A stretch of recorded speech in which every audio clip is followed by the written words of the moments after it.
Welcome back, WNST, Towson, Baltimore, and Baltimore Positive. All of our Maryland crab cake tours have taken a little bit of a hiatus, even though I have a Maryland Lottery mask and a ice cold beverage here. We're going to be back out at the Nacho Mama's trying to plan something on the 13th of January, but COVID may be getting in the way of that. But either way, we'll be getting back out and talking to John Martin, as well as many others on the crab cake tour. This guy's a crab cake tour veteran. He joined us up at Nick's Grandstand Grill. I almost said Fish House. Tommy would smack me if I said that, but that's old school for Cross Street. He is our insider here. We're going to let him explain to you what a chief digital officer is, but he's ours here, as well as the guy who runs Web Connection, and the guy who's just evaporated on me off playing like pickleball or something the last 3 weeks during the holidays. We welcome Mike Rosenfeld back onto the program. What's up, dude? How are you, man? It feels like it's been about a year since we got together, or at least it was last Yeah, year. it's been a while. I actually took a vacation before all this Omicron craziness happened because I knew if I didn't get away then, I wasn't going to get away at all. But yeah, it's been a little while. It's good to speak to you again. I feel trapped. I mean, I went through this with Bill Cole. Like, I'm like, all right, so we're going into the third year of this. Well, there's a game. It might happen. It might not happen. The team quarterback might play, might not play. There's an Eagles concert next month. I have a flight. I probably am not going. I have a week planned at the Super Bowl, which is something I did for 27 straight years until last year I didn't. And I'm supposed to go to L.A. And the notion that I'm going to be there in a ballroom with people like talking to celebrities, I don't think that's going to happen in 5 weeks, Mike. I have a vibe about that. So I think we're back at that point where, like, the Pearl Jam tickets that are on my app that I've been sitting on for 2 years, real life's getting in the way again, isn't it? It's really it's that winter again. We're into year number 3 of this war we're having with a virus. It's crazy. That's crazy. I had a call with a small group of other business leaders that I'd been in for quite some time. You know, a lot of the players, and we were talking about just 2021 and our reflection. And my statement was just how we adapted. I mean, we had to adapt. I mean, 2020 was a shocker, and 2021 was like, okay, well, how do we deal with this? And when you think you're ready to deal with it, you know, this Omicron thing happens and everyone freaks out again. So it's just a crazy human experience that we're all going through, and it's just, you know, interesting to watch how. Well, you see everybody freaks out again, right? Like, and I'm like, I remember the original freak out, right? And then there's all right, we went to the beach that summer, and then I came back and started Baltimore Positive, and then, like, I did 30 crab cakes and 30. I mean, I went all over the state. So, I mean, we had some freedom, right? Like, I went to Merriweather a bunch over the summer. I saw the Stones. I traveled, you know. I haven't caught it yet. I am starting to get a little weird because I'm getting my third shot in 48 hours. So, the last 2 weeks, when you're like, everybody's freaking out, I think the thing that's happened the last 2 weeks is everybody knows people that have it now. Like, this wasn't – the freak out was in our minds 2 years ago. This is sort of the real deal now. When the Maryland Hospital Association, I saw the week before New Year's, they're beating up the governor, and then the governor has to come out with his tail between his legs. And the hospitals being full is something we should all be concerned about. Well, look, I for 2 years, 2 years, my family has dodged the Roni, but I will tell you that with this last thing, literally 2 doors away from me in my home office, the Roni's in my house. My oldest son has it. He was in with his girlfriend in Chicago. She had it. He did not. He was sleeping on the sofa. He's like, this is unsustainable. I have to. It's not fair to her to stay in a 1-bedroom apartment in the bedroom. It's not reasonable for me to sleep for a week to 2 weeks on the sofa. I'm coming home. And 2 days after he came home, he tested positive. So the rest of us in our house have avoided it. And, you know, he's got very mild symptoms. And to be honest with you, there's a part of me. Mean? And does that mean scratchy throat? Does he food taste and fun? Like, I would say it's a very sore throat, but that's it. And when you think about, you know, people in the hospital and all that, a very sore throat is something you'll take knowing that you've gone through it and you're on the other side, yeah, which he is. My mother was a hypochondriac, right? So, like, you know, there's all this part where I wake up every morning and, you know, I got a little phlegm, you know, something. Yeah. And I'm thinking, oh no, not me, you know. Right. But I'm like a freak, dude. Like, I haven't hugged anybody. I elbow. I piss people off because they want to come. Hey, Nestor! No, hold on. Elbow up. homie ain't playing that. You know what I mean? And especially not now. Like, I would have been much more inclined in the summer, outdoor. Probably did hug some people. I probably didn't shake your hand when we were together 8 weeks ago because I've just given that up for now. You know, I hear you. I'll get intimate with my friends and hug and do all that when it's safe for all of us to do that. And I think the winter represents something different that the scientists told us about 2 years ago. That for the people that don't listen to scientists, God bless them, they're the people that are dying from all of this. But the indoor part of this and the part that Thanksgiving we all get together and hug and eat pumpkin pie. My kid and his wife, all of their friends had it 2 weeks ago, and they traced it back to they were at a Ravens tailgate together. And I'm like, let me get this straight. You're 2 years into this. You know this thing's real, and you're double dipping your celery sticks and blue cheese. I mean, like, so it really is about public gathering. It really is about family and love and Hanukkah and Christmas and Kwanzaa and New Year's and like all of these football games, these things that we get back to doing. That moving indoor and doing them clearly ripe for the virus, right? Like Right. that's part and parcel of it. Should come as it wouldn't come as any shock to anybody that follows this that a bunch of people getting together and doing family stuff for 6 weeks, and that on the back end of this there would be something bad. Well, look, I don't think we've ever discussed this, but my son who has it um, avoided it. He lived in this in Chicago, and if you follow this, Chicago's had major peaks, and he avoided it for the whole 2 years and up until this Omicron wave. But he invented the term the Roni. And then I took the Roni and I created the term Roni Rigid, which in the very beginning is the people who wash their groceries that they had delivered to their house. That's We did Roni that. Rigid. Yeah, we Okay. did that. And I was In I the was beginning, we did that. We haven't done that lately because we follow the science. You know what I'm that's right. saying? Like, And then during the same period there was Roni Casual, and those are the people in the very beginning who said, I'm going to live my life and I'm going to do this and I'm going to do that, and we were definitely not that. And I've seen an evolution of myself, going from pretty much Roni Rigid to something that I now call Roni Medium, which is I'm going to live, but I'm going to be smart and I'm going to mitigate my risk.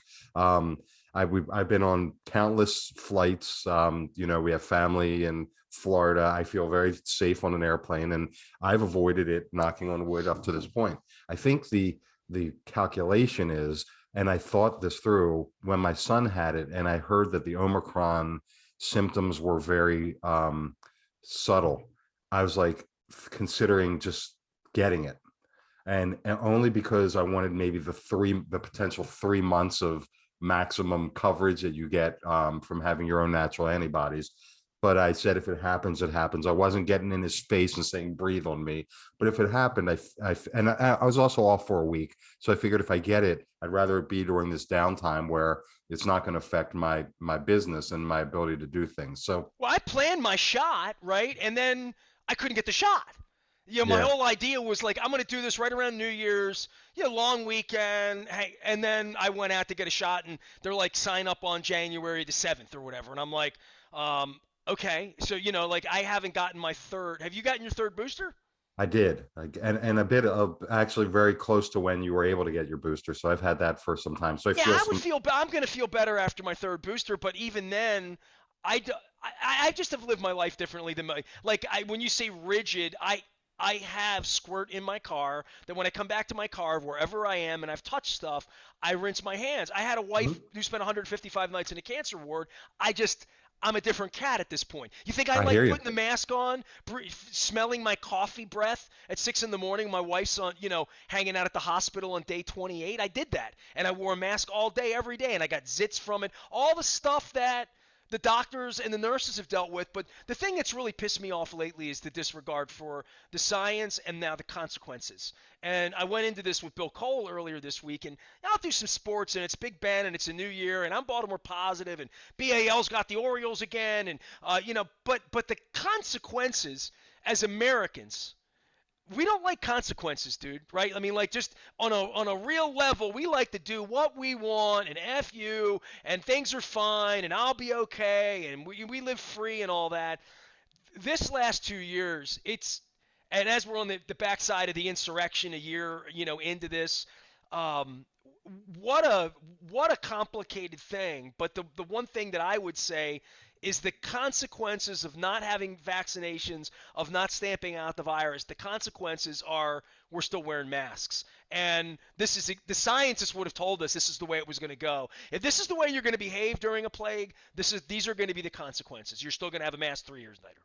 Well, so bring it back to sports. The son who's here now was on his way to Florida. He graduated Michigan, and he was considering going to the bowl game.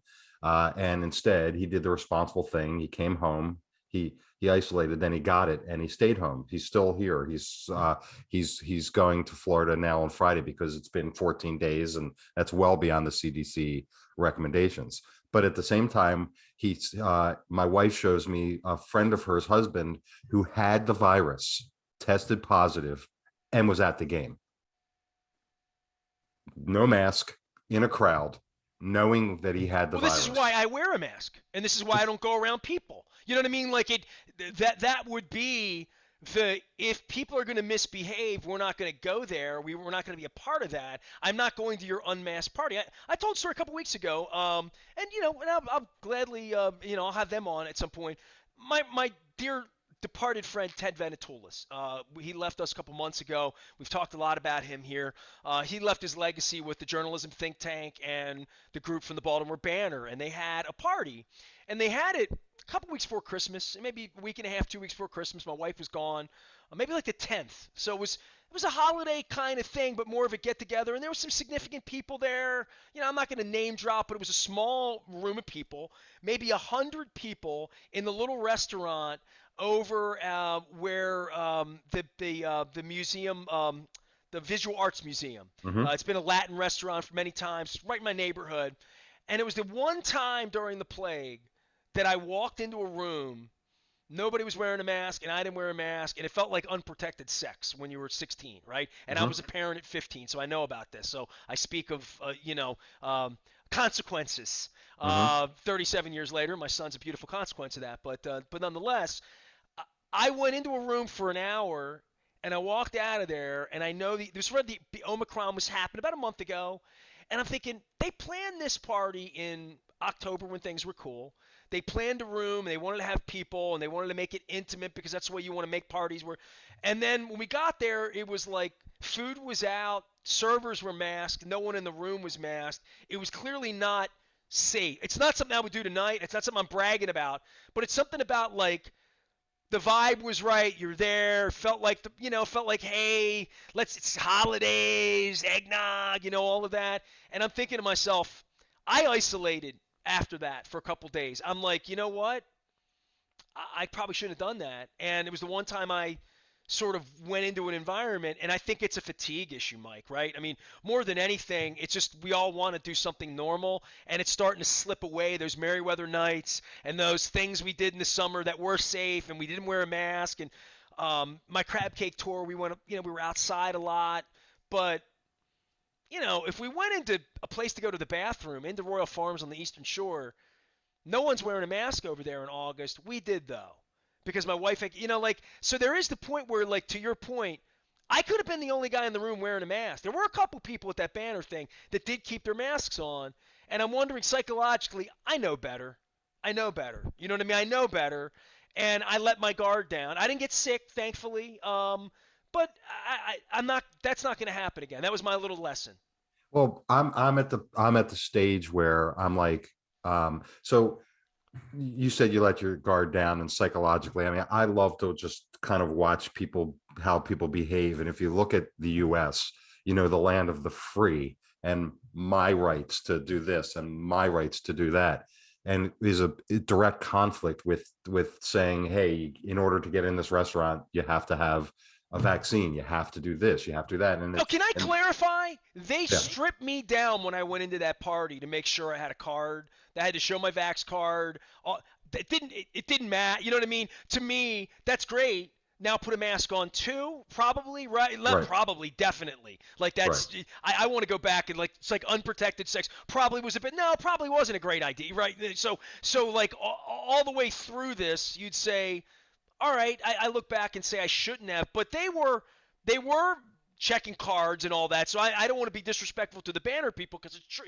Like they did what the CDC would have said at that time, but it still wasn't enough because we can give it to each other. And Hmm. plenty of people have transmitted it that have been triple vaxxed, right? Literally, right? Hmm. I mean, you didn't feel like you could go around your kid just because you had a vaccine. You didn't want to get it, right? Right. Yeah. And that's the thing. I mean, we have plans with a couple this weekend. For a while, I would say for definitely over the summer, we went from the we can only eat outside to we'll go inside a restaurant, we'll wear a mask, we'll sit at a table, we'll be distanced from people. But I'm not feeling that right now. The other couple was, but we canceled. They were respectful. They totally understood it. But I'm at a stage where I'm just like, I got to analyze risk, and I got to figure out how much. And you said it to your point. If I had a immune compromised person in my house, my behavior would be so different. One of my closest friends, their daughter has Crohn's and colitis. That's an issue. So I'm very sensitive about when I make plans with them. And it's been 7 days before I've been anywhere. And so everyone's just got to make their own call. The one thing I wish, if I had a magic wand and could wave it, is just everyone, whether you choose to get vaccinated, whether you choose to not get vaccinated, at least would be community oriented and say, okay, I chose not to get vaccinated, but I don't feel well and I'm not going into work. Like I wish those synapses would go off Or in I'm not everyone. vaccinated, but I'll put a mask on because I'm not vaccinated. It Right. doesn't work that way. If you're unvaccinated, You're you also you don't even probably care about anti-mask. yourself, let Right. alone other people. You know what I'm saying? Like I was watching. I walked out of the Ravens game the other night, and I'm an anti-smoking guy, right? Like Mhm. so, like I'm on the record with all of that. I got crossway with Ehrlich 20 years ago when I came back from Florida and New York and places that were adopting no smoking in bars. And I walked out of the Ravens game and I left when the crowd left because Harbaugh did a Zoom thing. There was no lock. There's some sort of like, all right, I'm done. They've lost 5 in a row. I'm going to walk home with my wife because it was our last game together that we're going to. So we walked home together, which I've never done. Like literally never walked out of a Ravens game with fans in my life. In my life, I'm always in the locker room. I'm always there an hour after the game. I always see the tail lights, but I never leave when the throng leaves. But I left when the throng left.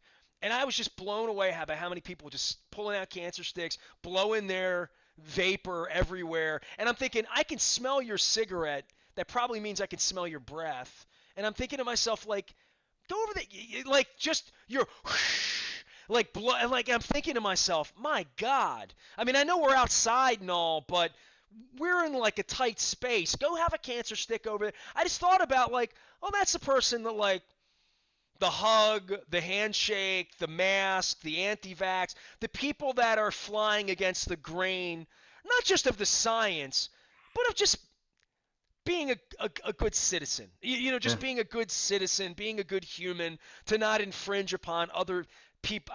Don't I have the right to fresh air walking behind you? Do I not? Do I have I not earned that? But that's sort of endemic of the whole culture of I'll do what I want. And when you do what you want, I'm gonna keep. This is my 2022 is consequences year. When you do what you want, this is the garden we have to play in. We don't get, you take the eggnog away. We get to lose all the fun. Right. Well, there's no question if those uh, if those who felt strongly about getting vaccinated and wearing masks. And by the way, I always like to say this. I don't know anyone who's got vaccinated, triple vaxxed, who likes to wear a mask. I don't know anyone in the world who likes to wear a mask. So I just want to dispel the myth that people who are cautious enjoy the mask. We all hate it, whether you are anti-vax or vax. But if everyone who was vaccinated had their way, then the situation in this country would be totally different as it relates to the spread and having people be vulnerable. If everyone had their way that was anti-vax, the situation in this country would look totally different also. It would be like War of the Worlds. Yeah, Like, I mean, dude, when Larry Hogan's calling a press conference to start the year, and look, man, I've had him on the show, and I don't agree with him, and I could probably sit and argue a lot of stuff and listen to his bullshit. But to be really honest, like to have a press conference and then say, well, it's still your option whether you want to wear a mask or not. Dude, leadership. Hello, not getting it, Uncle Larry. Right. That's the reason we're 2 years into this. People do what they want, and we say, well, we're not, we can't enforce it.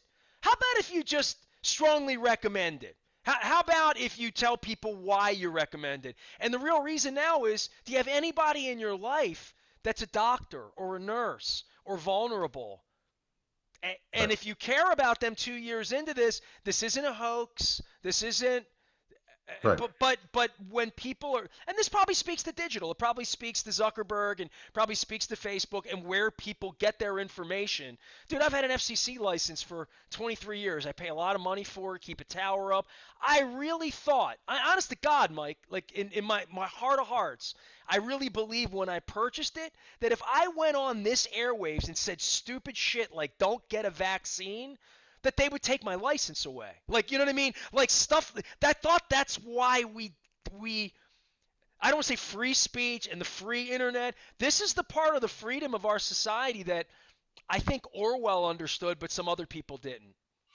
Well, look, I just want to make one thing clear. I think that if we are to maintain who we are as a country, then people do have the right to do within the law to do to exercise how they're going to live.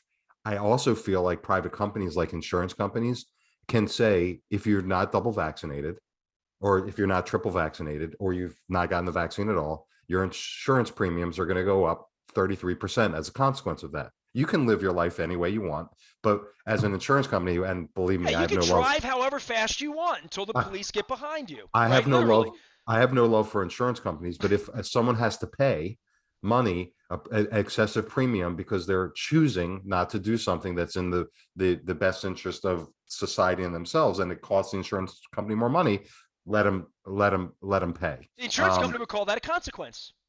it's a consequence, and which is your theme for 2022, right? And the thing that really bothers me is my wife's in healthcare, and a lot of surgical procedures are being delayed because they don't have room for them in the hospitals because the people who choose not to get vaccinated are taking up their space. Now, I don't see any way in which the hospital could say, if it, we're not gonna we're gonna put you at the bottom of the list if you've not been vaccinated and you've gotten the virus, because we have to take care of people who are taking care of themselves. That would never happen. But that's a little disappointing. The rise in breast cancer and colon cancer because people aren't getting their colonoscopies and they're not getting their breast exams because there's a backlog, or they are uncomfortable getting tested, or they're uncomfortable going into a hospital, and all the casualties that are happening as a result of this to people who are trying to do what's best for them, themselves, and society. That's disappointing. So I wish there was some consequence associated with that, but I don't want to unduly punish people who are exercising the right not to do what I've chosen to do. But I also feel like, if you're making that choice, like you said, you drive a red Corvette, your insurance premiums are going to go up because you've made a choice to be aggressive or potentially reckless. If you're a scuba diver, if you jump out of an airplane and you've made those decisions, God bless you, live your life, but there's consequences, 2022's mantra, to that. And I don't know, that's part of what, private companies and restaurants are saying, hey, you're not vaccinated, you're not able to come in here. That's a consequence and that's a choice. And, I do know that slowly still people are getting their first shots because probably the consequences are so dire that they're like, screw it. I tried to fight this battle, but I'm willing. But there's people who will never get theirs. And it is what it is. It is what it is. And Mike it's their Rosenfeld is right. here. He is our partner at the Web Connection, also our chief digital officer. We get together and rap a couple times a month and talk about things and the consequences tour and all that. Anything you got on football or sports in general? I mean, most of my friendships, most of my relationships come to me through sports and through the Ravens. I know you've been. Yeah, I was on Gary Vaynerchuk's show 2 weeks ago, by the way. So you talked about NFTs. You and I were Hmm. talking about non-fungible tokens. I've learned what an NFT is. I know I don't want one, even if it is a goat on the internet in little pixels. Just the sports side of things and college football championships and basketball games that aren't happening, and not to mention rec leagues and kids in winter and all this stuff like this. Baseball's on strike.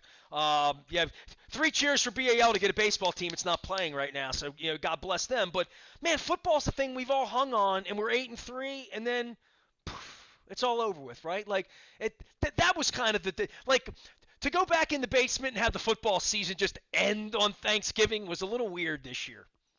It is. So my thing is, my passions are the Ravens, the Terps basketball, and Oriole baseball. And typically, if the Ravens have a subpar year or they exit, in the playoffs or whatever, I can always transition nice and easy to Maryland basketball. But this year is not looking so hot. So if Maryland basketball is not looking so hot, under 20 years ago, I would have the luxury of saying, okay, well, spring training's just around the corner and I have a Oriole season to look forward to. But unfortunately, the Terps are not playing so hot. They're in a coaching search, so that should be interesting to watch how that goes. And I don't know that there's going to be baseball. I read just yesterday Max Scherzer's disappointment in teams that go into the season knowing that they're going to tank. Um, and the article, And which is in Goodell's that, firing Rosenthal, by the way, too. Not I Goodell, heard, Manfred. yeah, Freudian, and but that's because apparently he criticized him, is yeah, my yeah. understanding of how that happened. Well, I was Ken Um, Rosenthal's assistant in 1986. I mean, I've known Kenny my whole life. I met Kenny at the Spectrum. He was covering the Philadelphia Flyers in March of '86, and my boss sent me up there and said, "Hey, there's a young guy who works at the Camden newspaper up there. He's going to say hello. Make sure you see him." And Ken comes up to me. He was one guy in the world shorter than me, and Tim Kirchin. And I met Ken, and like a week later, Jack said he's going to be our new Orioles beat writer, replacing or helping Jim Henneman at the time because Jim was on his way to the and and Ken Rosenthal 35 years later. This is where we are. That when the commissioner of baseball in the middle of this is why baseball is like unwatchable, right? Like firing a guy for having an educated opinion 40 years into this. They don't want any of that. I mean, Major League Baseball doesn't have names of players on their website right now. Like this is how lawyers decide they're going to fight, and Rob Manfred can't unlawyer himself from the situation, and there's nobody there to save them. Apparently, they have no PR people at Major League Baseball. They just have lawyers. Apparently, well, you know more than me.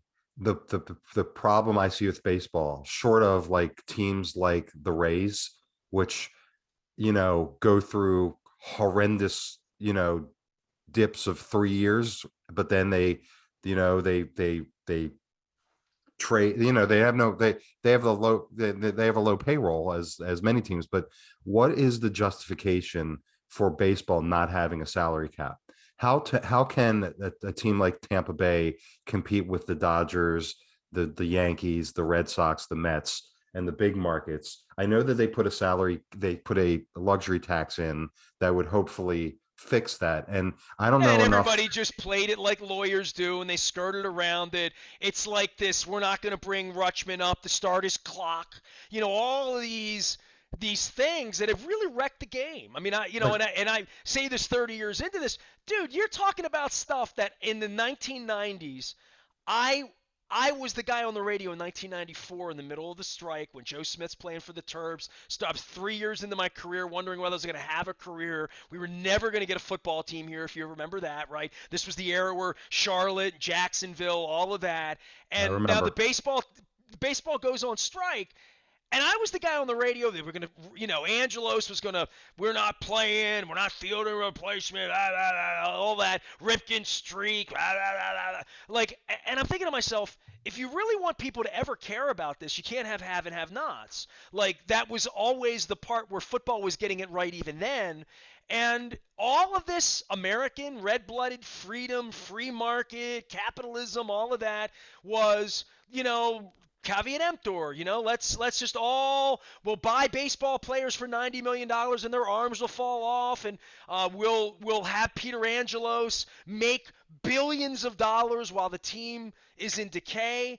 And I had said all along, like, how is anybody going to compete with the Yankees? How is that long term? How is that going to happen? And they just gaslight the shit out of you, dude. If you talk to Manfred, Manfred would have something about how 28 of the 30 teams have made the playoffs over the last 4 years, and we've had small market teams win. And look at Tampa, look at baseball, look at Tampa. That's all they say.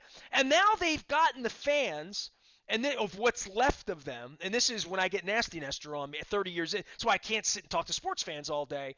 They'll have people calling in. Well, I guess it was the fan last week. It'll be BAL next week because it's a different flagship now where you're allowed to criticize the team. Ken Rosenfeld can call the fan now. He can't call BAL anymore. That the fans buy into this Stockholm syndrome. Nasty, this is the way you have to do it. You have to stink for 5 years, and then you get good like the Astros. I read Astro Ball, and that's the way they're doing it here. We're just going to get great again because the BAL guy, Kerry Pahagian over BAL, says we're going to be a contender again on WBAL, so we're coming back now. It's just going to all be good again.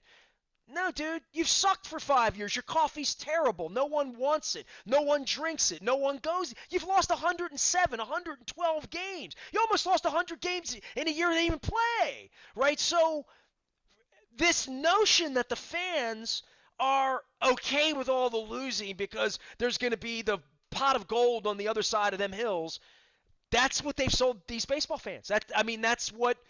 That's what Oriole fans have been led to believe for 5 years. I mean, Moeller comes on here, and it's just, you would think they didn't lose 107 games last year. Like, it's amazing to me that they have a group of people bought in on we're going to eat cold soup and call it gazpacho, until such point where they bring us warm soup. Yeah, I mean, look, it's the cards we're dealt. We're not going to change the world. So half of me is like, look, if you suck for 5 years, if you do it the Rays way, which is, going in that this is the cards you're dealt, but if you have a smart front office and you have leadership, which is why I've always looked personally at the Ravens differently than the Orioles, because I think at the very top, more than me, you have these relationships, I don't. But from an outside perspective, I think that the ownership and leadership of the Ravens is more respected in their league than the Orioles is by far. But I'm sitting there and I'm like, if you suck for 5 years, you grow your farm system, you compete for 2 or 3 years, you sell off your players because you have no choice because that's the cards you're dealt. And you don't buy a Max Scherzer along the way because you would never want to spend $200 million, and you don't even spend it on your own guy when you have Machado, right? So, yeah.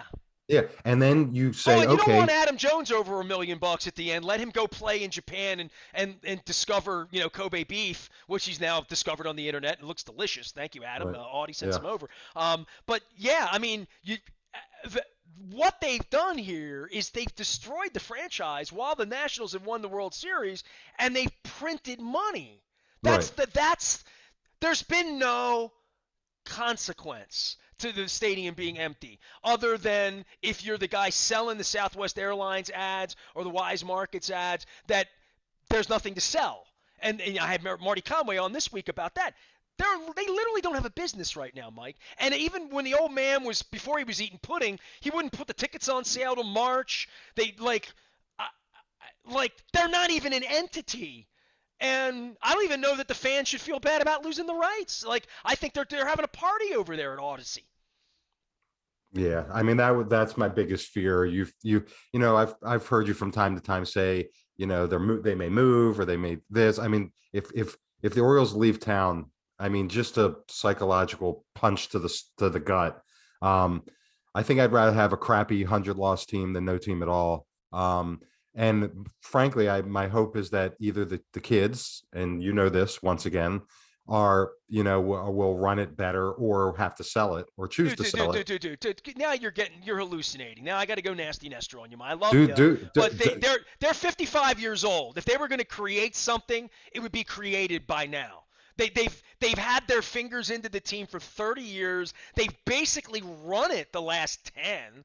I mean, Daddy's gone, and who's running the team? They just did a flagship deal with WBAL, and the owner didn't show up to even announce it. I mean, like, it's they're brain dead. I mean, God bless them. God bless BAL and TJ Brightman putting games on that nobody's going to listen to. But until they start treating people better, it goes back to the consequences of the way they've run the organization for years. And the sad part of this, Mike, and I guess this begins all this, right? Roethlisberger's coming in, and it's going to be over, and then it's going to be off season. And we're really only going to care what the Ravens do anyway. I mean, like, you know what I mean? When the Orioles can't win, and they might not even play, but they've given the Ravens the playing field of March and April and May. Because I know one thing: the Ravens are going to play next year. They'll play even if there's a plague. Oh, right, there is a plague. They yeah, they they play through plagues. The yeah, NFL, right? yeah. Well, I appreciate the dose of reality. I do. It's the only thing I was I don't thinking. think they're leaving, by the way, because everybody smart tells me that someone would come in with a cape to save it, right? But if the kids were really sharp, and I know the one's a lawyer, if they were really sharp, they would get a whole bunch of money down in Nashville and just pull the team out and say, "F you, we're taking it." And then you have that what Al Davis did, the Al Davis playbook, or even the Stan Kroenke playbook to some degree after saw the Rams here this week, and all I could think about was those people in St. Louis and how they just completely got screwed, and then got Hmm. $900 million that who knows the lawyers sold them out in the end. Even after the team was left, the city got screwed by its own lawyers who just wanted their $300 million, do we cheat them and how, and roll out. That there's no dignity for them, but for the kids that own the team. Nashville's going to have a baseball team at some point, and whether Baltimore has one or doesn't have it is going to depend on whether people come and support it. It's as Hmm. simple as that. Like literally, it can't sit here dormant and vacant forever. I mean, even Tampa Bay's talking about moving to Montreal, right? Like, so it can only sit empty and be soulless for so long before there's a consequence to that. And the consequence, I remember as a lad watching the Indianapolis Colts run around for not going to the games, right? And that's the way that worked out. I don't know that that's the way that works out for the Orioles because everybody tells me they'll be saved and Major League Baseball would never allow. Yeah, all right, great. But that doesn't make the team any better, and it doesn't make them better run either.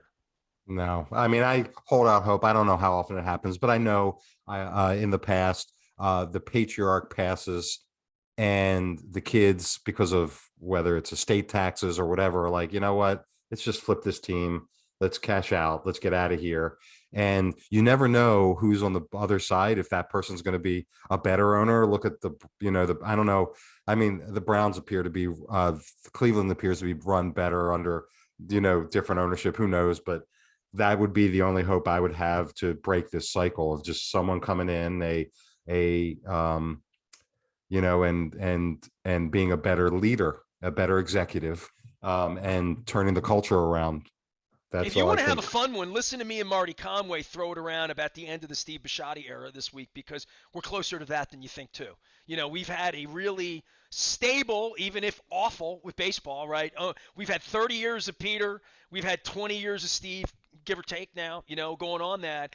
And there's going to be change on the other side of COVID for all these industries, for our city in ways that, as your partner Bill Cole said to me earlier, ways we can't even think, we can't comprehend what's going to happen on the other end of this. Mike Rosenfeld can comprehend one thing: how to manage your digital platforms, and every business has it. Mike, I found this out just in my own travels here recently, and I've known you so long, and I've got my Baltimore Positive thing, and you helped me with that.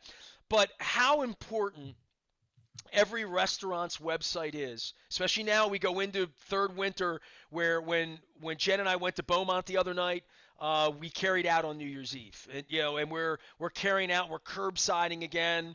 I curbsided from Nacho Mama's last week in Towson. I brought some quesadillas home. So I would just say, if your website, if I can click and place order and make it happen, and that for businesses, the web is the lifeblood right now, and people like you have been on this from the beginning, man. Yeah, I appreciate it. Look, I mentioned earlier the group of CEOs that I'm a member of, and we were talking, and I shared my frustration because being an outsourced chief digital officer is like, when I say that, and people who are listening to this are glazing over and saying, "What the hell does that mean?" And to summarize, it's if you are a small to mid-sized business who recognizes that you should be performing better with a website, with social media, with email marketing, with online marketing.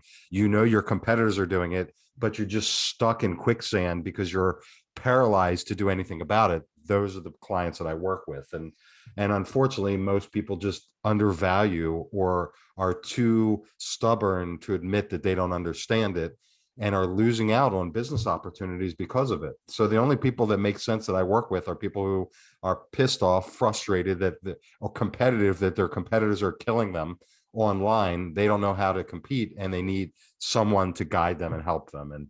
And that's what I do. And I appreciate, Nestor, you allowing me access to learn your business and to guide you.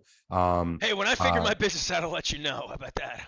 well, that's the other thing. I mean, working with other entrepreneurs and helping focus, and having another entrepreneur like me kind of listen.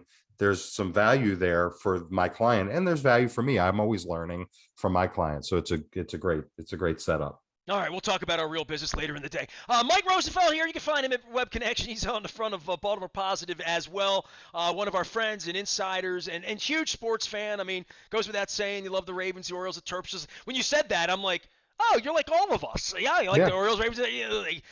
And I think it is tough to talk about the Orioles when they're on strike, when they're trying to make noise going to BAL, and when the football season's ending. There really is a little like, when yeah, and if Roethlisberger goes out and they carry him off the field, it's going to be, right. and that. But then there's the, hey, we have DeCosta, Harbaugh. These guys know what they're doing. They'll draft. They'll get healthier. They'll figure it out. It just was a disappointing year, and Yeah, I don't need the quarterback benched or not signed or the coach fired or any of that stuff. But I do think from a body clock for guys our age, these things used to be much more seamless from one to the other back before the plague, and now that we're 3 years into the plague, and you're not hitting me saying, hey, let's go see the Terps play Wake Forest on Tuesday night, right? Like that isn't happening right now. It does suck on the sports side. You know what I mean? When we're going to be watching the Bengals play in the playoffs. You know what I mean? look, The Patriots again, for crying out loud. look, But in a great year, if you do Terps, Ravens, and Orioles, if you can have two-thirds of them being relevant towards the end of the season, you've had a good year. When you have when you have one-third of them, it's okay. And the Ravens still have a 2%, 3% chance to make the playoffs. So they've kept us interested. Now, imagine being a Detroit Lions fan. My wife's from Detroit, and every October knowing your season's over, and then you have to transition. They're I think the Red Wings are playing a little better, but they've been down a couple years, and the Pistons have been down a couple years. all you guys, So man, Schuler's wife is a Browns fan. You know what I mean? Like, that's a lot of suffering. Detroit, Cleveland, these places. Cincinnati, and I know this, and you know this intellectually. They haven't won a playoff game in 32 years. yeah, Like, I have Marvin Lewis is my next guest on the show, by the way. So I'll wind up discussing that with Marv from out in the desert, where he's healing up as well. But yeah, Cincinnati. You talk about starving. Marvin sent me a Bengals turtleneck, really nice, like $120 job that really keep like a ski one that on the coldest day you put it on, it's insulated, and he sent it to me when the Ravens were no good the year that Flacco got hurt. Jen was in the hospital, and it was the game where Burfict They won the game, but they lost the game, right? You remember Mhm. that? And I Yep. was wearing that sweatshirt to support the Bengals against the Steelers, But it's orange and it has a B on it. So I keep telling people it's like the Orioles. But I Mhm. might break that back out 2 weeks from now, especially if they're playing like the Patriots or something. Because I got to pull for somebody. I mean, who am I pulling for now? Right. Belichick? Right. Like, I don't know. I don't sweat the Bengals. Let them win. Look, Let them have a the good time. talk in my house is, what do the Ravens need to do to get a third or fourth place schedule next year? I mean, they really got a combination of events that really affected them. I do expect them to come back, hopefully healthy next year, and be able to compete. And if we are able to get a third or fourth schedule, that would be great. Hey, look, I know we're winding up. The theme is consequences, and I think a poor consequence to Marvin Lewis is to have to follow a Mike Rosenfeld interview. I mean, that's just unfortunate for him to have Marvin to is an do that. everyman. Marvin is a man of the people. So we'll I have Marvin know. Lewis on this week. Ed Bouchette's joined us from Pittsburgh as well. Had some great conversations. Tim Wendell, a great baseball, longtime insider, written a lot of novels about baseball and stories. Marty Conway doing sports business. I'm back on the grid, Rosenfeld. I'm back. It's 2022. I'm ready. I got action. BAL's got the Orioles. It's time to go compete. I am Nestor. We are WNST AM 1570 Towson, Baltimore. And we never stop talking Baltimore positive.